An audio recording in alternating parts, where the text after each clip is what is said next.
श्री कृष्ण गोविंद हरे मुरारी हे नारायण वासुदेव। श्री कृष्ण गोविंद हरे मुरारी श्री राधे श्री राधे श्री राधे श्री राधे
श्रीमद्भागवत महापुराण की जय जय श्री राम।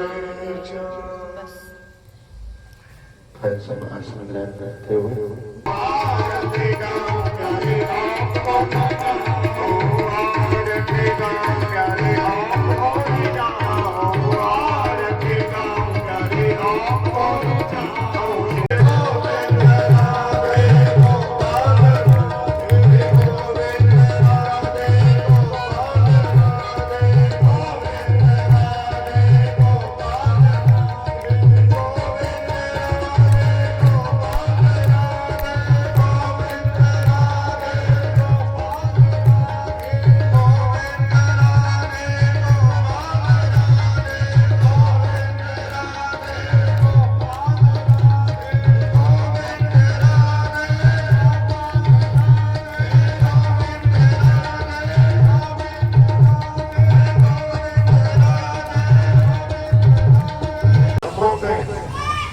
जैसे कंस प्रसन्न हुआ तो देववाणी बोल गई और देववाणी ने कहा कि कंस, जिस देव की बहन का विवाह तुम इतनी प्रसन्न मुद्रा में कर रहे हो, इसी देव की बहन के आदमी भैया बेटा जो है तुम्हारा अंत होगा।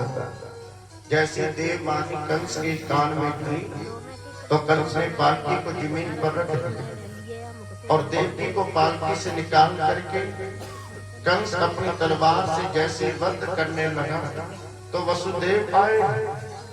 वसुदेव ने कंस से कहा, महाराज आप ये क्या कर रहे हैं? जब कहा कि महाराज आप ये क्या कर रहे हैं तो उसी समय कंस ने कहा, वसुदेव क्या आपने देववाणी नहीं सुनी? कंस ने जब कहा तो वसुदेव ने कहा, महाराज मैंने देववाणी सुनी। तो कंस ने कहा, तो क्या मैं अपनी मृत्यु अपने घर में पाल लूं? तो वसुदेव ने कहा, महाराज आप क्षत्रिय हो और यदुवंश के सम्राट हो, आप क्षत्रिय परम योद्धा यदुवंश के सम्राट हो और एक परम योद्धा क्षत्रिय सम्राट राजा कभी किसी नारी का वध नहीं कर सकता। और वसुदेव ने कहा, कंस ये नारी भी कोई साधारण नहीं, ये आपकी बहन देवकी है और कभी जिसके हाथों से हल्दी का पीला रंग भी फीका नहीं हुआ। तो वसुदेव ने जब कहा तो कंस ने कहा, तो वसुदेव मैं क्या करूं? तो कंस ने कहा तो क्या करूं? तो वसुदेव ने कहा कि महाराज यदि आपने देवकी का वध किया तो जीवन पर्यंत आपको नर्क में भी वास नहीं मिलेगा। तो कंस ने कहा, तो वसुदेव फिर मैं क्या कर सकता हूँ? तो वसुदेव ने कहा, महाराज आप देवकी का वध मत करिए, आपको मैं वचन देता हूँ कि 8 संतान जब तक जन्म नहीं ले लेती मैं आपके पास रहूंगा, मैं आपके पास रहूंगा और प्रत्येक संतान में आपको सौंपता जाऊंगा। अब कंस प्रसन्न हो गए, स्वागत करूंगा। तो प्रभु ने कहा, कैसे स्वागत करूं? तो यमुना ने कहा, प्रभु मैं आपके चरण धोऊंगी और चरण धो करके मैं आपका चरणामृत पीऊंगी और जब आपके चरणों का चरणामृत पीऊंगी तो इस पृथ्वी पर मेरी महिमा भी गंगा के समान हो जाएगी। बड़े बड़े संत बड़े बड़े भक्त रसिक दौड़े आएंगे, मुझ पे डुबकी लगाएंगे, रोज नित्य नए संतों का भैया मुझको दर्शन हो। तो प्रभु ने कहा कि यमुने मैं तो छोटा सा टोकरे से बाहर चरण तो नहीं आ सकता, फिर कैसे बोलोगी? जरा ऊपर आओ। यमुना ने कहा, प्रभु अब तो आपका चरण टोकरे से बाहर नहीं आ सकता, लेकिन जब आप वामन भगवान बन के गए थे तो आपका एक चरण इस भूमंडल से ब्रह्मलोक में चला गया था। जब इस भूलोक से आपका चरण ब्रह्मलोक में जा सकता है तो क्या आपका आज चरण टोकरे से बाहर नहीं निकल सकता? आज भी जरा चरण बढ़ाइए। तो प्रभु ने टोकरे के पीछे से चरण बाहर निकाला, यमुना ने उस चरणों को धोया और यमुना ने जैसे चरणामृत ग्रहण किया तो यमुना की महिमा भी इस पृथ्वी पर गंगा के समान हो गई। बोली यमुने महारानी की।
वो तो लड्डू सबके घर में है, लड्डू तो सबके घर में है, लेकिन पलना झूल नहीं ना। क्यों? क्योंकि सिर्फ इस मन को पलना बनाइए, लड्डू को पान कूद करके उस पलने में बैठ जाएगा। सब मिलकर के गाइए, कहिएगा मेरो लाला मेरो काना मेरो लाला झूले पलना नित होले झूठा दीजो।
ना हो तो दीजिए जन्म जन्म का साथ। मेरे सिर पर रख दो बाबा, मेरे सिर पर रख दो बाबा, अपने ये दोनों हाथ। देना हो तो दीजिए जन्म जन्म का साथ। और देना हो तो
और जैसे ही प्रभु मथुरा छोड़ करके द्वारका गए तो प्रभु ने बांसुरी नहीं उठाई, सुदर्शन चक्र उठा लिया।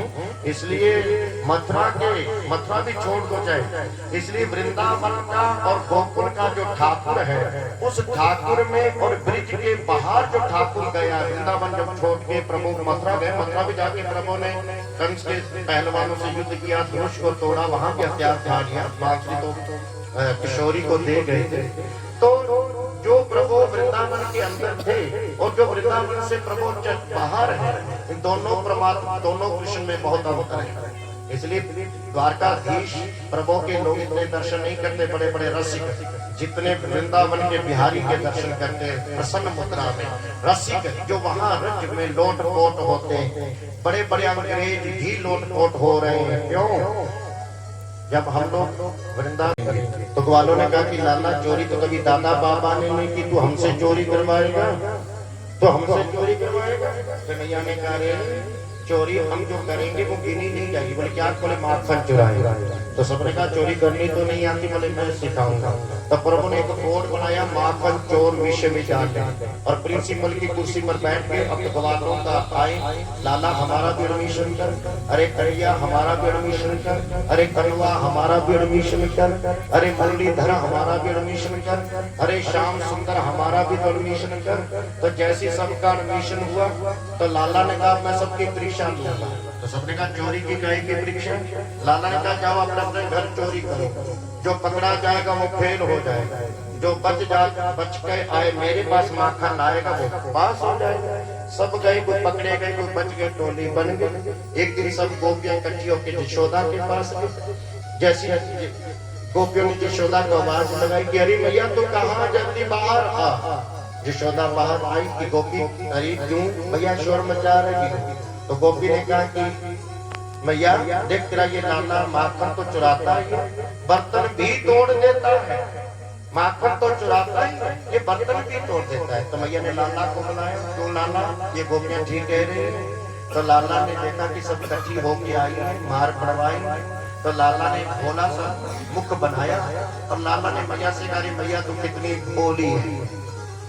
लाला ने कहा मैया तू कितनी भोली है, तू गोपियों की बात मान गई। अरे मेरे घर में लाख गौ खड़ी है, इतना दूध माखन मेरे घर में है, मैं इनके घर में माखन खाने क्यों जाऊंगा? मैया ने कहा ओ लाला ये तो मैंने सोचा नहीं था, हमारे घर कोई कमी है जो इनके घर जाएगा। तो मैया ने गोपियों को डांट दिया। अब गोपियां दूसरे दिन फिर उलाना लेके आई। उलाना तो बहाना है, दर्शन तो लाला का पाना है। और जैसी गोपियां उलाने के बहाने लाला का दर्शन करने फिर आई कि मैया देख तेरा लाला बाज नहीं आ रहा। तो मैया ने कहा गोपी रोज शिकायत करने आती हो, लाना देने आती हो, तो मेरा लाला तो छोटा सा है, माखन ऊपर छिक्के पर टांग दिया कर। जब माखन ऊपर छिक्के पर टांगोगी तो लाला छोटा सा कैसे उतारेगा? तो एक दिन लाला को एक दिन हमने डांट दिया तो ये आया नहीं। सारा दिन जब घर नहीं आया, दर्शन नहीं हुए, तो शाम हो गई। गोपी ने कहा भैया मैं तो शाम को भोजन बनाने लगी, और भोजन बनाती बनाती तेरे लाला में खो गई कि अरे वो नंद का लाला, अरे वो नटखट बंसीधर श्याम सुंदर मोर पंख धारी आज मेरी आंखों से दूर क्यों हो गया? सब मिलकर के और सबने तारी सेवा करनी, ठाकुर भी आए और सबने क्या कहना है? नटखट नटखट नंद किशोर, नटखट नटखट नंद किशोर।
का मन नहीं करता कि ठाकुर के साथ नाच ले?